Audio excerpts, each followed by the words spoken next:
সুপ্রিয় শিক্ষার্থীরা, আশা করি তোমরা সকলে সুস্থ ও নিরাপদে আছো। একাদশ দ্বাদশ শ্রেণীর শিক্ষার্থীদের জন্য অনলাইন ভিত্তিক শিক্ষা কার্যক্রমের এই যুক্তিবিদ্যা ক্লাসে তোমরা যারা উপস্থিত আছো, তোমাদের সকলকেই জানাই আন্তরিক শুভেচ্ছা ও স্বাগত। প্রিয় শিক্ষার্থীরা, আজকে তোমাদের এই ক্লাসটির সাথে যুক্ত আছি আমি, একেএম আবু সাইদ সাইফুল্লাহ, প্রভাষক দর্শন, ঢাকা স্টেট কলেজ।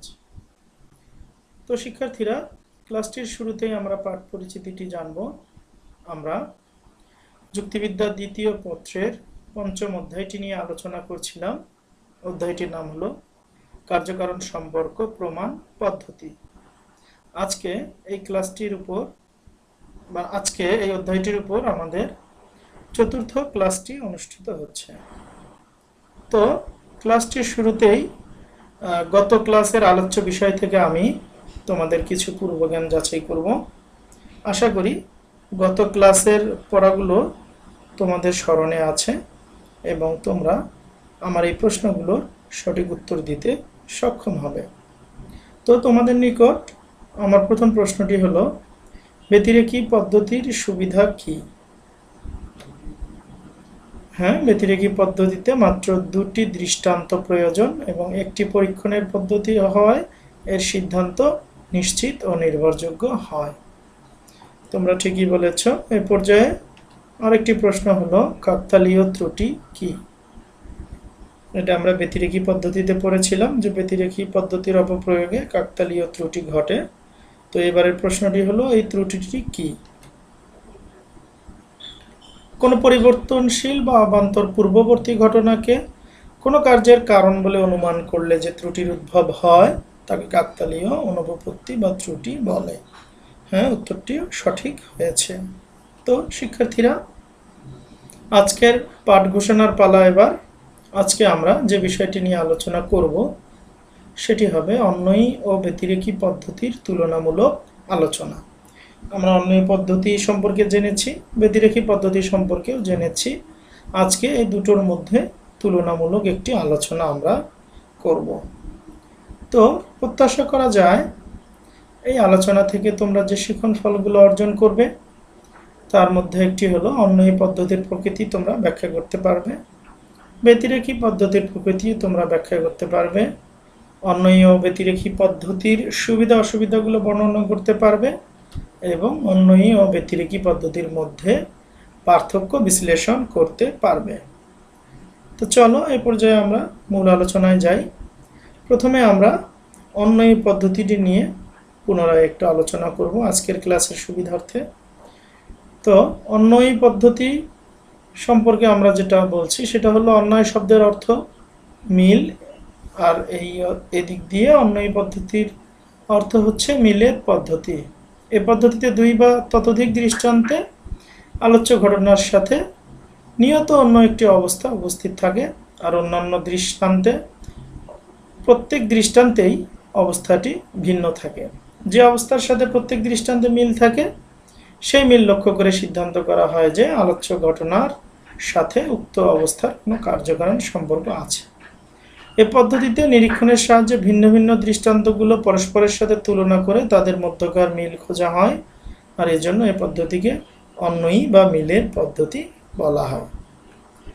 যুক্তিবিদ জন স্টুয়ার্ট মিলের মতে, যদি আলোচ্য ঘটনার দুই বা ততোধিক দৃষ্টান্তে একটি সাধারণ অবস্থা বর্তমান থাকে, তাহলে যে অবস্থাটিতে সবগুলো দৃষ্টান্তের মধ্যে মিল থাকে সেটাই হবে আলোচ্য ঘটনার কারণ বা কার্য। তো এ পর্যায়ে আমরা অন্বয়ী পদ্ধতির একটু ব্যাখ্যা জানার চেষ্টা করব। যে অন্বয়ী পদ্ধতি প্রয়োগ করতে হলে আলোচ্য ঘটনাটা যেসব ক্ষেত্রে ঘটেছে এরূপ কয়েকটা দৃষ্টান্ত নিরীক্ষণের সাহায্যে সংগ্রহ করতে হয়। যদি আলোচ্য ঘটনা কার্য হয় তবে তার কারণ আবিষ্কার করা দরকার। যেহেতু কারণ সবসময় কার্যের পূর্বে ঘটে, তাই আলোচ্য ঘটনার কয়েকটা দৃষ্টান্তে পূর্ববর্তী ঘটনাসমূহ সতর্কতার সাথে বারবার নিরীক্ষণ করা হয়। আর যদি দেখা যায় পূর্ববর্তী অবস্থাগুলোর মধ্যে একটা অবস্থা সব ক্ষেত্রেই উপস্থিত এবং অন্যান্য কোনো অবস্থার দিক থেকে দৃষ্টান্তগুলোর মধ্যে মিল নেই, তাহলে এই পূর্ববর্তী সাধারণ অবস্থাটাই আলোচ্য ঘটনার কারণ। আবার যদি আলোচ্য ঘটনাটা কারণ হয় তাহলে তার আমাদের কার্য আবিষ্কার করা আবশ্যক। এক্ষেত্রে যেসব দৃষ্টান্তে আলোচ্য ঘটনাটা উপস্থিত সেসব দৃষ্টান্তে অনুবর্তী ঘটনাসমূহ সতর্কতার সাথে আমাদের নিরীক্ষণ করতে হয়, এবং সেক্ষেত্রে যদি দেখা যায় যে অনুবর্তী অবস্থাগুলোর মধ্যে একটা মাত্র অবস্থা সব ক্ষেত্রেই বর্তমান, তাহলে ওই সাধারণ অবস্থাটাই আলোচ্য ঘটনার কার্য।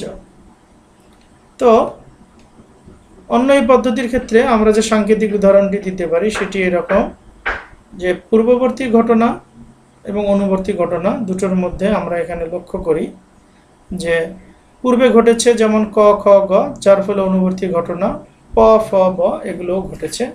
একইভাবে পূর্বে ক চ স ঘটেছে, যার ফলে পরবর্তীতে প র ল ঘটেছে, এবং একইভাবে পূর্বে ক ট ঠ ঘটেছে, যার ফলে অনুবর্তী ঘটনা প স হ ঘটেছে। অতএব ক হচ্ছে প এর কারণ অথবা প হচ্ছে ক এর কার্য।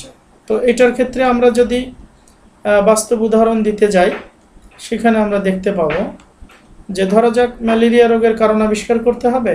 এক্ষেত্রে কয়েকজন ম্যালেরিয়া আক্রান্ত রোগীর নমুনা সংগ্রহ করে নিরীক্ষণের সাহায্যে তাদের ক্ষেত্রে কয়েকটা পূর্ববর্তী অবস্থার সন্ধান পাওয়া গেল, যেমন মশার কামড়, বৃদ্ধ বয়স, অপুষ্টি, খুব অভ্যাস ইত্যাদি। এদের মধ্যে মশার কামড় সবগুলো দৃষ্টান্তেই ম্যালেরিয়ার পূর্বে উপস্থিত, কিন্তু অন্যান্য অবস্থা সব ক্ষেত্রে উপস্থিত নয়। সুতরাং মশার কামড়ই হচ্ছে ম্যালেরিয়ার কারণ। আবার ধরা যাক মানব শরীরে ভিটামিনের প্রভাব আমরা জানতে চাই, অর্থাৎ কারণ থেকে কার্য আমরা আবিষ্কার করতে চাই। সেক্ষেত্রে কয়েকজন রুগ্ন দুর্বল লোককে কিছুদিন নিয়মিত ভিটামিন খাইয়ে আমরা লক্ষ্য করলাম যে তাদের সবারই স্বাস্থ্য ভালো হয়েছে। যদিও তাদের কেউ কেউ অন্যান্য রোগ বা দুর্বলতায় ভুগছে, কিন্তু তাদের সবারই পূর্বে সাধারণ স্বাস্থ্যের উন্নতি হয়েছে। সুতরাং বলা যায় যে ভিটামিনের প্রভাবে মানুষের স্বাস্থ্য ভালো হয়, অর্থাৎ ভালো স্বাস্থ্য হচ্ছে ভিটামিনের কার্য। তো শিক্ষার্থীরা, আমরা অন্য এই পদ্ধতিটি আসলে আগেও পড়েছি, আজকেও আমরা এটা নিয়ে পুনরায় আলোচনা করলাম। আশা করি তোমরা অন্য এই পদ্ধতিটি জানো এবং বুঝতে পেরেছ। তো এ পর্যায়ে আমরা ব্যতিরেকি পদ্ধতি সম্পর্কেও একটু পুনরায় আলোচনার চেষ্টা করব। প্রথমে জানবো ব্যতিরেকি পদ্ধতি কি। ব্যতিরেকি পদ্ধতির অর্থ হচ্ছে পার্থক্যের পদ্ধতি, আর এই পদ্ধতিতে কেবল দুটি দৃষ্টান্তের মধ্যেই তুলনা করা হয়ে থাকে। এক্ষেত্রে একটিতে আলোচ্য ঘটনার সাথে অন্য একটি অবস্থা উপস্থিত থাকে, আর দ্বিতীয়টিতে আলোচ্য ঘটনার সাথে উক্ত অবস্থাটিও অনুপস্থিত থাকে। আর এই যে পার্থক্যটি, একটিতে উপস্থিত এবং অন্যটিতে অনুপস্থিত, এটার ভিত্তিতে আসলে দুটো ঘটনার মধ্যে যে একটা কার্যকারণ সম্পর্ক আছে সেটা নির্ণয়ের চেষ্টা করা হয়। আর এই পদ্ধতিটার নামই হচ্ছে ব্যতিরেকি পদ্ধতি। যুক্তিবিদ জন স্টুয়ার্ট মিলের মতে, যদি আলোচ্য ঘটনাটি একটি দৃষ্টান্তে ঘটে ও অন্য দৃষ্টান্তে না ঘটে, এবং এরূপ দুটি দৃষ্টান্তের মধ্যে কেবল একটি ছাড়া অন্য সব বিষয়ে মিল থাকে, এবং যে বিষয়ে মিল নেই তা কেবল প্রথম দৃষ্টান্তেই উপস্থিত থাকে, তবে যে বিষয়টিতে দৃষ্টান্ত দুটির মধ্যে প্রভেদ, সে বিষয়টিই হবে আলোচ্য ঘটনার কার্য বা কারণ, বা কারণের একটা অপরিহার্য অংশ। তো আমরা বুঝতে পারছি যে ব্যতিরেকি পদ্ধতিতে আসলে দুটি দৃষ্টান্তের মধ্যে পার্থক্য লক্ষ্য করে কার্যকারণ সম্পর্ক আবিষ্কারের চেষ্টা করা হয়। তো এই পর্যায়ে আমরা দেখব ব্যতিরেকি পদ্ধতির একটু ব্যাখ্যা। যে ব্যতিরেকি পদ্ধতিতে কেবল দুটি দৃষ্টান্ত প্রয়োজন, একটি হচ্ছে সদর্থক দৃষ্টান্ত, অন্যটি নয়ার্থক দৃষ্টান্ত। সদর্থক দৃষ্টান্ত আলোচ্য ঘটনাটি ঘটে এবং তার সাথে পরবর্তীতে অন্য একটি অবস্থা উপস্থিত থাকে। পাশাপাশি নয়ার্থক দৃষ্টান্তে আলোচ্য ঘটনা ঘটে না এবং পরবর্তীতে কোনো ওই অবস্থাটারও উপস্থিতি থাকে না। আর এই দুটোর মধ্যে তুলনা করেই আসলে উভয় ঘটনার মধ্যে যে একটা কার্যকারণ সম্পর্ক আছে সেটা নির্ণয়ের চেষ্টা করা হয়। তো দৃষ্টান্ত দুটোর মধ্যে আমরা কেবল এই একটি পার্থক্য ছাড়া অন্য সব বিষয়ে মিল দেখতে পাবো। এক্ষেত্রে তাদেরকে তুলনা করে যে বিষয়টাতে পার্থক্য সেটার সাহায্যে আসলে এই কার্যকারণ সম্পর্ক স্থাপন করার চেষ্টা করা হয় ব্যতিরেকি পদ্ধতিতে। তো ব্যতিরেকি পদ্ধতির আকার দুই ধরনের হতে পারে। কোনো সময় পূর্বক থেকে কিছু বাদ দিলে অনুক থেকে কিছু বাদ পড়ে, আবার কোনো সময় পূর্বকের সাথে কিছু যোগ করলে অনুকের সাথেও কিছু একটা যুক্ত হয়। যেমন ব্যতিরেকি পদ্ধতির যে সাংকেতিক উদাহরণ, এখানে আমরা প্রথম আকারটি দেখি। যে প্রথম আকারে আমরা দেখতে পাচ্ছি পূর্বকে এক নম্বর দৃষ্টান্তে ক খ গ উপস্থিত থাকার কারণে অনুগে প ফ ব উপস্থিত, এটা হচ্ছে সদর্থক দৃষ্টান্ত। অন্যদিকে দুই নম্বর দৃষ্টান্ত লক্ষ্য করো যে পূর্বকে খ আর গ উপস্থিত, পাশাপাশি অনুগেও ফ আর ব উপস্থিত। তাহলে পার্থক্য কোথায়? পার্থক্য হচ্ছে এক নম্বর দৃষ্টান্তে ক উপস্থিত থাকায় প উপস্থিত, আর 2 নম্বর দৃষ্টান্তে ক উপস্থিত নেই, তাই প উপস্থিত নেই। এটা হচ্ছে নয়ার্থক দৃষ্টান্ত। আর এই যে উপস্থিতি অনুপস্থিতির বিষয়, এটার ভিত্তিতেই আসলে সিদ্ধান্ত দেওয়া হচ্ছে যে ক হলো প এর কারণ। একইভাবে তৃতীয় আকারটি অন্য ব্যতিরেকী পদ্ধতির, সেটা আমরা একটু দেখার চেষ্টা করি। সেখানে প্রথম দৃষ্টান্তে কোনো একটা বিষয় অনুপস্থিত পূর্বগে, যার ফলে অনুগে যেও কোনো একটা বিষয় অনুপস্থিত। যেমন এখানে লক্ষ্য করো যে পূর্বগে খ আর গ উপস্থিত, যার ফলে অনুগে ফ আর ব উপস্থিত। কিন্তু দ্বিতীয় দৃষ্টান্তে লক্ষ্য করো পূর্বগে খ এবং গ এর সাথে ক উপস্থিত, যার ফলে অনুগে ফ আর ব এর সাথে প উপস্থিত। তো প্রথম দৃষ্টান্তে যেহেতু ক নেই তাই প নেই, এবং দ্বিতীয় দৃষ্টান্তে যেহেতু ক আছে তাই প আছে। আর এর ভিত্তিতেই আমরা বলতে পারি যে ক হচ্ছে প এর কারণ। তো এইভাবে পার্থক্যের বিষয়টি প্রথম দৃষ্টান্তে থাকতে পারে, আবার দ্বিতীয় দৃষ্টান্তে না থাকতে পারে। আবার দ্বিতীয় আকারে লক্ষ্য করো যে পার্থক্যের বিষয়টি প্রথম দৃষ্টান্তে নেই, আবার দ্বিতীয় দৃষ্টান্তে আছে। তো যেখানেই থাকুক এরকম দুটো দৃষ্টান্ত হবে, যার একটা সদর্থক একটা নয়ার্থক। আর সদর্থক দৃষ্টান্তে আলোচ্য ঘটনার সাথে কোনো একটা বিষয় উপস্থিত থাকবে, আর নয়ার্থক দৃষ্টান্তে ওই আলোচ্য ঘটনাটি থাকবে না এবং ওই বিষয়টি উপস্থিত থাকবে না। আর এর ভিত্তিতেই কার্যকারণ সম্পর্ক আবিষ্কারের চেষ্টা করা হয় এই ব্যতিরেকী পদ্ধতিতে। তো আমরা একটু বাস্তব উদাহরণটি জানার চেষ্টা করব ব্যতিরেকী পদ্ধতির। যেমন দেখো, একটা বায়ুভর্তি পাত্রে যদি ঘন্টা বাজানো হয় তাহলে শব্দ শোনা যায়, আবার সেই পাত্রটাই যদি বায়ু শূন্য করা হয় তাহলে ঘন্টা বাজালেও আর শব্দ শোনা যায় না। তাহলে প্রথমে ঘন্টা বাজালে শব্দের উপস্থিতি, এটা হচ্ছে সদর্থক দৃষ্টান্ত। দ্বিতীয়ত ঘন্টা মানে ওই বায়ুভর্তি পাত্রটা থেকে আমরা যদি বায়ু শূন্য করে ফেলি তাহলে দেখা যাবে যে ঘন্টা বাজালেও আর শব্দটা শোনা যাচ্ছে না। এটা হচ্ছে নয়ার্থক দৃষ্টান্ত। তাই এভাবে যখন আমরা দুটো সদর্থক নয়ার্থক দৃষ্টান্তের মধ্যে তুলনা করব, এর প্রেক্ষিতে স্পষ্টই তখন বোঝা যাচ্ছে যে আসলে উভয় ক্ষেত্রে একটি অবস্থা মিল আছে, সেটা হলো বায়ু। বায়ু থাকলে শব্দ শোনা যাচ্ছে, আর বায়ু না থাকলে শব্দ শোনা যাচ্ছে না। তো এই দুটি ঘটনার মধ্যে যে একটা কার্যকারণ সম্পর্ক আছে, এটা আমরা এই অন্যই পদ্ধতির সাহায্যে নির্ণয় করতে পারি। আরেকটি দৃষ্টান্তে দেখো যে দেহে থাইরয়েড গ্রন্থি থাকলেও বুদ্ধিও বর্তমান থাকে, কিন্তু অস্ত্রোপচারের মাধ্যমে এই গ্রন্থি বাদ দেওয়া হলে বুদ্ধিও আর থাকে না। সুতরাং থাইরয়েড গ্রন্থি হচ্ছে বুদ্ধির কারণ। তো এটাও একটা অন্যই পদ্ধতির দৃষ্টান্ত। তো শিক্ষার্থীরা, আশা করি তোমরা অন্যই ও ব্যতিরেকী পদ্ধতি বুঝতে পেরেছ। এ পর্যায়ে আমরা ব্যতিরেকী পদ্ধতির তুলনায় অন্যই পদ্ধতির কি কি সুবিধা রয়েছে সেগুলো জানার চেষ্টা করব। তোমরা লক্ষ্য করো যে প্রথমত অন্যই পদ্ধতি প্রয়োগ ব্যতিরেকী পদ্ধতির তুলনায় খুবই সহজসাধ্য। কারণ ব্যতিরেকী পদ্ধতিতে যন্ত্রপাতি প্রয়োজন, নিয়ন্ত্রিত পরিবেশ প্রয়োজন, ঘটনাটা নিজেদেরই তৈরি করতে হয়। তাই সেখানে যেমন শ্রম লাগে, সময় লাগে, পাশাপাশি সেখানে অর্থ ব্যয়েরও একটা বিষয় থাকে। কিন্তু অন্যই পদ্ধতি, সেটির ক্ষেত্রে আসলে এরকম কোনো ব্যয় নেই বললেই চলে, কেননা এটা কেবল আমাদের শারীরিক সামর্থ্যের উপর নির্ভর করে। এক্ষেত্রে পরিবেশ নিয়ন্ত্রণে থাকার প্রয়োজন নেই, ঘটনাটি তৈরিরও প্রয়োজন নেই, যন্ত্রপাতি ব্যবহারেরও প্রয়োজন নেই। তাই অন্যই পদ্ধতির প্রয়োগ ব্যতিরেকী পদ্ধতির তুলনায় সহজ সাধ্য। আরেকটি সুবিধা দেখো যে অন্যই পদ্ধতিতে কার্য হতে কারণ এবং কারণ হতে কার্য উভয় দিকে গমন করা যায়। আমরা দেখেছিলাম ব্যতিরেকী পদ্ধতিতে কার্য হতে কারণে যাওয়া গেলেও কারণ হতে কার্যে যাওয়া গেলেও কার্য হতে কারণে যাওয়া সম্ভব হয় না। কিন্তু ব্যতিরেকী পদ্ধতির এই যে অসুবিধা, সেটা আবার অন্যই পদ্ধতিতে নেই। অন্যই পদ্ধতিতে আমরা দুটো দিকেই গমন করতে পারি। একটা হচ্ছে কার্য হতে কারণের দিকে, অর্থাৎ কার্য জানা থাকলে কারণ আবিষ্কার করতে পারি, আবার কারণ জানা থাকলেও কার্য আবিষ্কার করতে পারি। কিন্তু এটা ব্যতিরেকী পদ্ধতিতে সম্ভব হয় না। তাই অন্যই থেকে ব্যতিরেকী পদ্ধতির এটাই থাকবে দুর্বলতা, আর অন্যই পদ্ধতির দিক হতে এটা তার সুবিধা। আর এ পর্যায়ে অন্যই পদ্ধতির তৃতীয় যে সুবিধা, সেটা হচ্ছে অন্যই পদ্ধতির প্রয়োগ ক্ষেত্র ব্যতিরেকী পদ্ধতির তুলনায় খুব ব্যাপক। কারণ অন্যই পদ্ধতিকে আমরা সাধারণত নিরীক্ষণের পদ্ধতি বলেই জানি। নিরীক্ষণের ক্ষেত্রটা ব্যাপক, যে কোনো জায়গায় যে কোনো সময় নিরীক্ষণ সম্ভব হয়, কিন্তু সব ঘটনার ক্ষেত্রে পরীক্ষণ করা সম্ভব নয়। আর যেহেতু ব্যতিরেকী পদ্ধতি একটি পরীক্ষণের পদ্ধতি, তাই পরীক্ষণের ক্ষেত্রটা তুলনামূলকভাবে নিরীক্ষণের তুলনায় কম। আর সেক্ষেত্রে অন্যই পদ্ধতি যেহেতু নিরীক্ষণের পদ্ধতি, তাই তার প্রয়োগ ক্ষেত্রটা ব্যতিরেকী পদ্ধতির তুলনায় ব্যাপক। আরেকটি সুবিধা হচ্ছে অন্যায় পদ্ধতির, আর সেটি হলো অন্যায় পদ্ধতি যে কোনো পরিবেশে এটি প্রয়োগ করা যায়। আমি আগেই বলেছি যে যে কোনো পরিবেশে যে কোনো অবস্থায় যে কোনো সময় অন্যায় পদ্ধতিটি প্রয়োগ করা যায়, কিন্তু ব্যতিরেকি পদ্ধতির ক্ষেত্রে এটি করা যায় না, কেননা ব্যতিরেকি পদ্ধতিতে পরিবেশ পরিস্থিতি আমাদের নিয়ন্ত্রণে আনতে হয়। তাই এটাও অন্যায় পদ্ধতির একটা সুবিধা। এরপর যে অন্যায় পদ্ধতির পঞ্চম যে সুবিধা সেটা হচ্ছে অন্যায় পদ্ধতিতে যন্ত্রপাতির সাহায্য ছাড়াই পদ্ধতির প্রয়োগ করা যায়।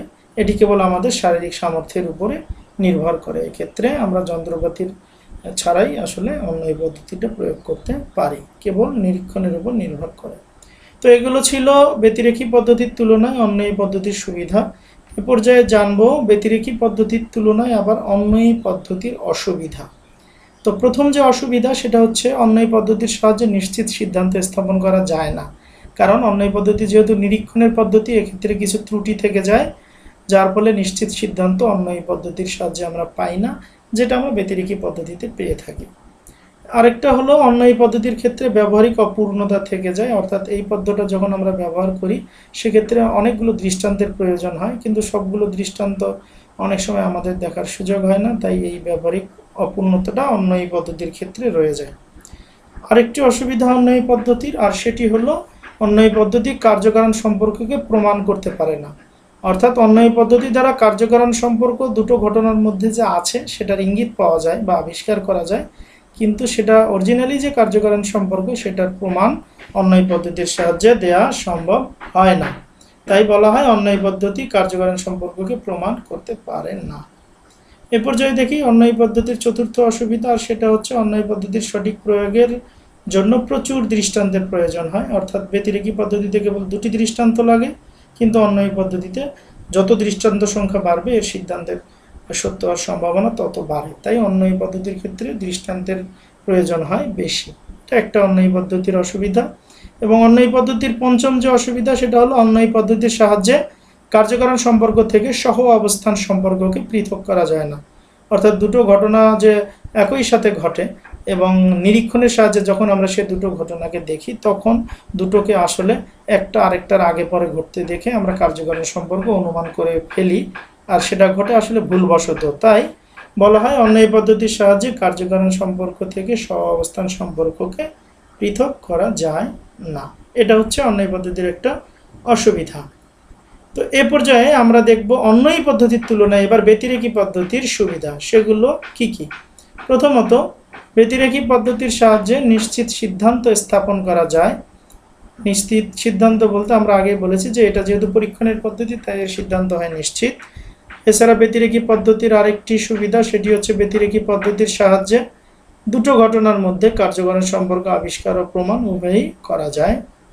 পাশাপাশি ব্যতিরেকি পদ্ধতির প্রয়োগ খুবই সরল, কেননা এতে কেবল দুটো দৃষ্টান্তের প্রয়োজন হয়, যার একটা সদর্থক একটা নয়ার্থক। আবার দেখি বাস্তব জীবনে ব্যতিরেকি পদ্ধতির ব্যবহার খুবই ব্যাপক, আমরা বাস্তব জীবনে এই পদ্ধতি খুব সহজেই ব্যবহার করে ফেলি। আরেকটি হচ্ছে ব্যতিরেকি পদ্ধতিতে সিদ্ধান্তের নির্ভরযোগ্যতা বেশি। তো এবার দেখব অন্যায় পদ্ধতির তুলনায় ব্যতিরেকি পদ্ধতির অসুবিধা এবং সেগুলো কি কি। ব্যতিরেকি পদ্ধতিতে কার্য হতে সরাসরি কারণ আবিষ্কার করতে পারে না, যেটা অন্যায় পদ্ধতি পারে। আরেকটি অসুবিধা হলো ব্যতিরেকি পদ্ধতির প্রয়োগ ক্ষেত্র খুব সীমিত, কেননা এটা একটা পরীক্ষণের পদ্ধতি আর সব ক্ষেত্রে পরীক্ষণ করা সম্ভব নয়। তারপরে ব্যতিরেকি পদ্ধতির আরেকটি অসুবিধা হলো এর পরিবেশ থেকে স্থায়ী কারণ অপসারণ করতে পারে না, অর্থাৎ যেটা স্থায়ী কারণ পরিবেশের মধ্যে রয়ে যায় ব্যতিরেকি পদ্ধতি সেটা আসলে পুরোপুরি অপসারণ করতে পারে না। আরেকটি অসুবিধা, ব্যতিরেকি পদ্ধতির জন্য নিয়ন্ত্রিত পরিবেশের প্রয়োজন হয়, অর্থাৎ পরিবেশ পরিস্থিতিটা আমাদের নিয়ন্ত্রণে থাকতে হয়। এবং অন্য আরেকটি অসুবিধা সেটা হচ্ছে ব্যতিরেকি পদ্ধতির প্রয়োগ যন্ত্রপাতির সাহায্য ছাড়া অসম্ভব, অর্থাৎ এক্ষেত্রে অবশ্যই যন্ত্রপাতির সাহায্য লাগে। তো এগুলোও কিছু কিছু অসুবিধা ব্যতিরেকি পদ্ধতির রয়েছে। তো এই সুবিধা অসুবিধার আলোচনা থেকে শিক্ষার্থীরা আমরা এ পর্যায়ে অন্যায় ও ব্যতিরেকি পদ্ধতির মধ্যে পার্থক্য করার চেষ্টা করব। তো আমরা প্রথম যে পার্থক্যটা লক্ষ্য করি অন্যায় ও ব্যতিরেকি পদ্ধতি, সেটা হলো অন্যায় পদ্ধতি হলো মিলের পদ্ধতি, কিন্তু ব্যতিরেকি পদ্ধতি হলো পার্থক্যের পদ্ধতি। আর তৃতীয় যে পার্থক্য সেটা হলো অন্যায় পদ্ধতিতে দুই বা তার অধিক দৃষ্টান্তের প্রয়োজন, কিন্তু ব্যতিরেকি পদ্ধতিতে কেবল দুটি দৃষ্টান্তের প্রয়োজন, যার একটি সদর্থক আর একটি নয়ার্থক। তৃতীয় পার্থক্য যেটি, সেটি হলো অন্যয় পদ্ধতির সিদ্ধান্ত হয় সম্ভাব্য, কিন্তু ব্যতিরেকী পদ্ধতির সিদ্ধান্ত হয় নিশ্চিত। চতুর্থ যে পার্থক্য সেটা হলো অন্যয় পদ্ধতি সাধারণত একটি নিরীক্ষণের পদ্ধতি, কিন্তু ব্যতিরেকী পদ্ধতি হলো একটি পরীক্ষণের পদ্ধতি। এবং পঞ্চম যে পার্থক্য সেটা হলো অন্যয় পদ্ধতির প্রয়োগ খুবই সহজসাধ্য, কিন্তু ব্যতিরেকী পদ্ধতির প্রয়োগ ব্যয়বহুল। এ পর্যায়ে দেখব আরও একটি পার্থক্য, সেটা হলো অন্যয় পদ্ধতির প্রয়োগ যে কোনো পরিবেশে সম্ভব, কিন্তু ব্যতিরেকী পদ্ধতির প্রয়োগের জন্য নিয়ন্ত্রিত পরিবেশ প্রয়োজন। 7 নম্বর যে পার্থক্য সেটা হলো যন্ত্রপাতির সাহায্য ছাড়াই অন্যয় পদ্ধতির প্রয়োগ করা যায়, কিন্তু ব্যতিরেকী পদ্ধতির প্রয়োগ যন্ত্রপাতির সাহায্য ছাড়া অসম্ভব। এবং 8 নম্বর যে পার্থক্য সেটা হলো অন্যয় পদ্ধতিতে কার্য হতে কারণ এবং কারণ হতে কার্য উভয় দিকে গমন করা যায়, কিন্তু ব্যতিরেকী পদ্ধতিতে কার্য হতে সরাসরি কারণে গমন করা যায় না। এবং 9 নম্বর ও সর্বশেষ যে পার্থক্য সেটি হলো অন্যয় পদ্ধতির সাহায্যে কার্যকারণ সম্পর্ক আবিষ্কার করা গেলেও প্রমাণ করা যায় না, কিন্তু ব্যতিরেকী পদ্ধতির সাহায্যে এই সম্পর্কটি আবিষ্কার ও প্রমাণ দুটোই করা যায়। তো আশা করি শিক্ষার্থীরা তোমরা এখন অন্যয় ও ব্যতিরেকী পদ্ধতির মধ্যে পার্থক্য করতে পারবে এবং এক্ষেত্রে কোনো অসুবিধাই নেই। এবং আজকের ক্লাসটিও তোমরা সঠিকভাবে বুঝতে পেরেছো, এটাই প্রত্যাশা করি। তো এ পর্যায়ে কিছু মূল্যায়ন টেস্ট থাকবে, অর্থাৎ আজকের আলোচনা থেকে কিছু মূল্যায়ন করা হবে তোমাদের। তো সেক্ষেত্রে কিছু প্রশ্ন থাকবে, আশা করি তোমরা প্রশ্নগুলোর সঠিক উত্তর দিতে সক্ষম হবে। তো তোমাদের নিকট প্রথম প্রশ্ন যে অর্থগত দিক হতে অন্যয়ী ও ব্যতিরেকী পদ্ধতির পার্থক্য কী? অর্থাৎ অর্থের দিক থেকে এই দুটো পদ্ধতির মধ্যে কি পার্থক্য আছে? হ্যাঁ, অন্যয় পদ্ধতি হলো মিলের পদ্ধতি, কিন্তু ব্যতিরেকী পদ্ধতি হলো পার্থক্যের পদ্ধতি। উত্তরটি ঠিক হয়েছে। আরেকটি প্রশ্ন, সেটি হলো দৃষ্টান্তের সংখ্যার দিক হতে অন্যয় ও ব্যতিরেকী পদ্ধতির পার্থক্য কি? অর্থাৎ দৃষ্টান্তের সংখ্যার ক্ষেত্রে কোনটার বেশি কোনটার কম? এক্ষেত্রে অন্যয় পদ্ধতিতে 2 বা তার অধিক দৃষ্টান্তের প্রয়োজন, কিন্তু ব্যতিরেকী পদ্ধতিতে কেবল 2টি দৃষ্টান্তের প্রয়োজন। এই উত্তরটিও সঠিক। এ পর্যায়ে আরেকটি প্রশ্ন, সেটি হলো কার্যকারণ সম্পর্কের দিক হতে অন্যয় ও ব্যতিরেকী পদ্ধতির পার্থক্য কি? হ্যাঁ, অন্যয় পদ্ধতির সাহায্যে কার্যকারণ সম্পর্ক আবিষ্কার করা গেলেও প্রমাণ করা যায় না, কিন্তু ব্যতিরেকী পদ্ধতির সাহায্যে তা আবিষ্কার প্রমাণ দুটোই করা যায়। উত্তরটিও ঠিক হয়েছে। এবং এ পর্যায়ে সর্বশেষ যে প্রশ্ন, সেটি হলো পদ্ধতিগত দিক হতে অন্যয় ও ব্যতিরেকী পদ্ধতির পার্থক্য কোথায়? হ্যাঁ, অন্যয় পদ্ধতি সাধারণত একটি নিরীক্ষণের পদ্ধতি, কিন্তু ব্যতিরেকী পদ্ধতি হলো একটি পরীক্ষণের পদ্ধতি। এই উত্তরটিও তোমাদের সঠিক হয়েছে। প্রিয় শিক্ষার্থীরা, আশা করি তোমরা যারা যুক্ত আছো আজকে আমার এই ক্লাসটির সাথে, তোমরা সকলেই সবগুলো প্রশ্নের সঠিক উত্তর দিতে সক্ষম হয়েছ। এই পর্যায়ে ছোট্ট একটি বাড়ির কাজ থাকবে তোমাদের জন্য, আর সেটি হলো অন্যয় পদ্ধতির তুলনায় ব্যতিরেকী পদ্ধতির ব্যবহারিক কার্যকারিতা বেশি, উক্তিটি বিশ্লেষণ করো। আশা করি এই হোমওয়ার্কটি তোমরা বাসায় সম্পাদন করতে সক্ষম হবে এবং পরবর্তীতে আমার কাছে দেখিয়ে নেবে। তো আজকের ক্লাসটি আর দীর্ঘায়িত করছি না, আজকের ক্লাসটি আমাদের এ পর্যন্তই থাকবে। আজকে তোমরা যারা আমার সাথে যুক্ত ছিলে তোমাদের সকলকে জানাই আন্তরিক ধন্যবাদ। আশা করি আগামী ক্লাসেও তোমরা আমার সাথে যুক্ত থাকবে, সেই প্রত্যাশায় তোমরা সকলেই সুস্থ থাকো, ভালো থাকো, নিরাপদে থাকো। আল্লাহ হাফেজ।